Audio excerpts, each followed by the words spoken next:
ప్రేమయ్య మన మధ్యలో ఉన్నారు. వారిని సందేశించవలసిందిగా వారికి సమయాన్ని అప్పగిస్తూ ఉన్నాను. సమయాన్ని పాటించండి.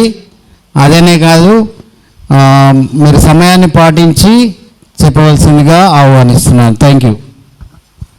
హల్లెలూయా. ప్రియమైనటువంటి సంఘానికి మరి గుడ్ ఫ్రైడే శుభాకాంక్షలు ప్రతి ఒక్కరికి మరి ప్రకటిస్తూ ఉన్నాను.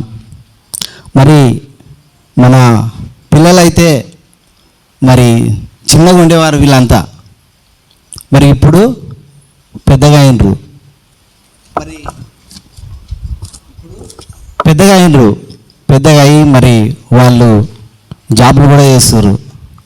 నిజంగా దేవునికి వందనాలు చెల్లిస్తూ ఉన్నాం. మరి ఈ యొక్క దినాన్న మరి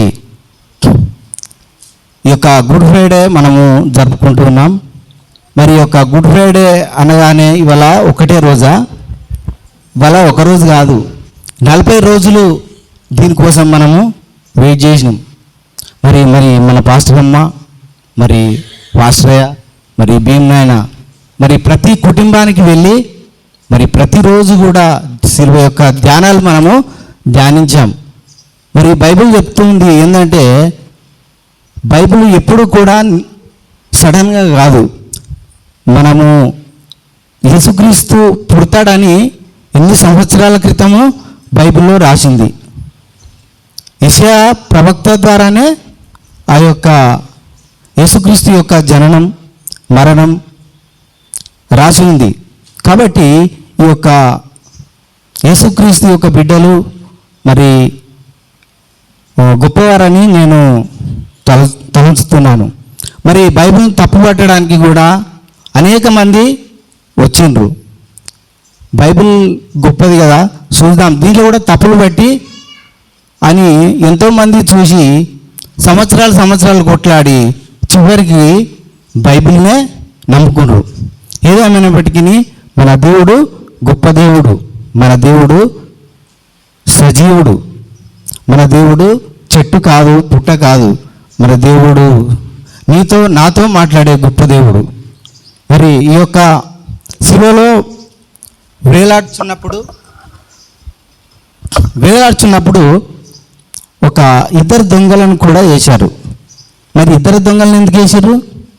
ఒకరు యేసుక్రీస్తునే వేయచ్చు కదా. ఎందుకు అంటే యేసుక్రీస్తు దేనికైనా ఒక ఆధారము కంపల్సరీ ఉంటుందని మనము మర్చిపోదు.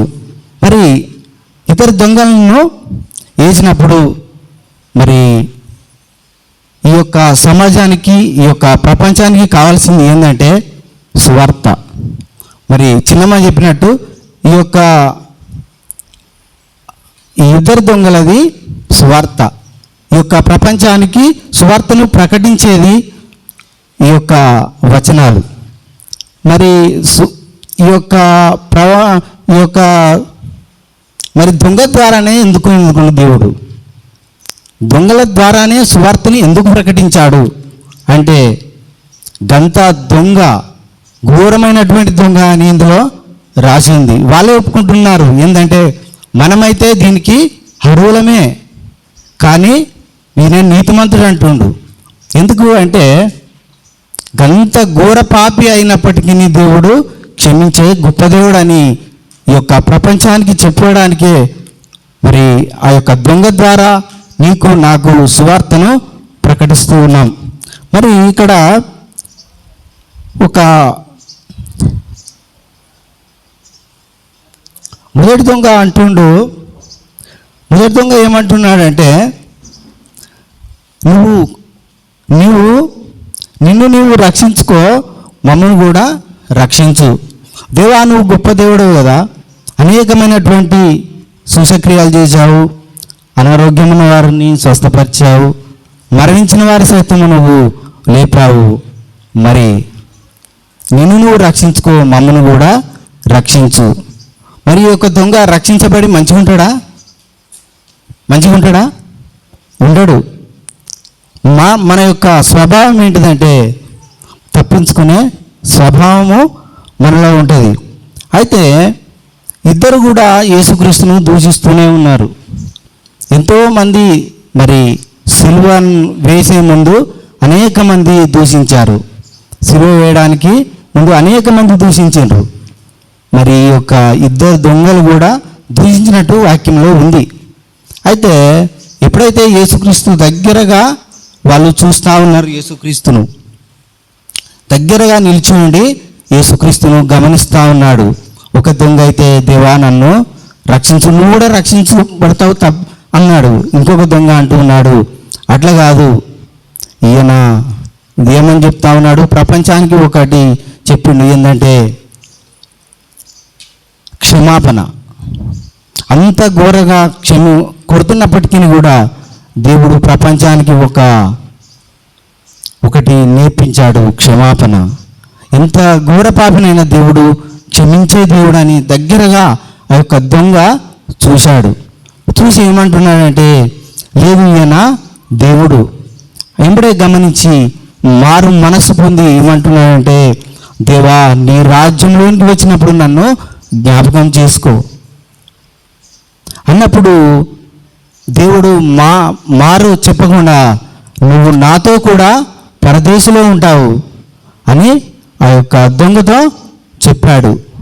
ప్రియమైనటువంటి సంగమా, దేవుడు ఎంత ఘోర పాపనైనా క్షమించే దేవుడు. మరి ఈ యొక్క ప్రపంచంలో మరి చాలామంది దేవుణ్ణి నమ్ముకుంటున్నారు. నిజమైన దేవుడు యేసుక్రీస్తు అని తెలుసుకుంటుండ్రు. అంతేకాకుండా నశించిపోయిన దాన్ని వెతికి రక్షించే దేవుడు. మనం నశించినమా? నిజంగా మనము నశించిన వారమే. ఎక్కడ నశించినాం అనగా మరి మన పాస్టర్ ఆరాధిస్తూ ఉన్నాడు. ఆరాధించినప్పుడు మనకు ఎట్లా ఉంది? మనం అన్నీ మర్చిపోయి దేవుణ్ణి ఆరాధించాం. అలాంటి ఆరాధించాలని, యుగ యుగములు దేవునితో ఉండాలని దేవుడు కోరుతూ ఉన్నాడు. మరి ఈ యొక్క మనము నశించినమని వాక్యంలో రాసింది. ఎక్కడ నశించినము అనగా ఆదాము చేసినటువంటి పాపం ద్వారా మనము నశించాము. ఆ యేసుక్రీస్తు రక్తం ద్వారా మనము కడగబడి మనము యేసుక్రీస్తు లేపబడడం ద్వారా మనము యుగ యుగములు దేవునితో ఉంటాం. అదే మనకు రక్షణ. మనము దేవునితో ఎల్లకాలం ఉండాలంటే మరి ఆయన రక్తంలో కడగబడి, మరి అదేవిధంగా ఏమంటున్నాడంటే, నా రక్తము త్రాగి నా శరీరం తినివాడే నిత్య జీవం గలవాడు.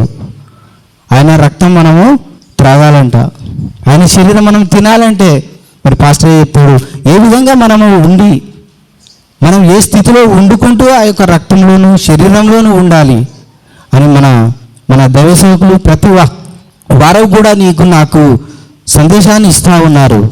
అలాంటి సందేశాన్ని మనం తీసుకుంటూ మరి దేవుడు ఇంతగా మనల్ని ఎందుకు ప్రేమిస్తూ ఉన్నాడంటే, ఈ యొక్క సృష్టిని ఆయన సృష్టించాడు.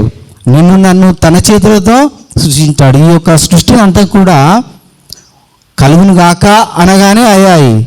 కానీ మనిషిని మాత్రము తన చేతులతో చేసుకున్నాడు. మరి ఆదాము చేసినటువంటి అతిక్రమాన్ని బట్టి నువ్వు నేను ఈ విధంగా ఉన్నాము. కాబట్టి ఆ యొక్క అతిక్రమములు పోయి మనము నిత్య జీవం ఉండాలంటే మరి ఆయన రక్తంలో కడగబడి ఆయనతో యుగ యుగములు ఉండాలని మరి ఈ యొక్క సంఘానికి మరి ముఖ్యంగా మనకు సువార్త అనేది ప్రకటించబడాలి. నువ్వు రక్షించబడ్డావు, మరి నీతో ఉన్న వారిని కూడా నువ్వు రక్షించాలి. మరి నువ్వు రక్షించబడ్డావు అని తెలవడానికి ఏంటి రుజువు అంటే నువ్వే సువార్త. నువ్వు పనిచేసే కాడ నీ యొక్క మాటలు కానీ నీ యొక్క చేతలను బట్టే నువ్వు ఈయనే దేవుని నమ్మిన బిడ్డ అని తెలవడానికి నీ యొక్క ప్రవర్తనలే ఈ సువార్త. ఈ యొక్క సమయం ఇచ్చినందుకు మరి సంఘానికి మరి పాస్టర్ గారికి వందనాలు చెల్లించుకొని ముగించుకుంటున్నాను.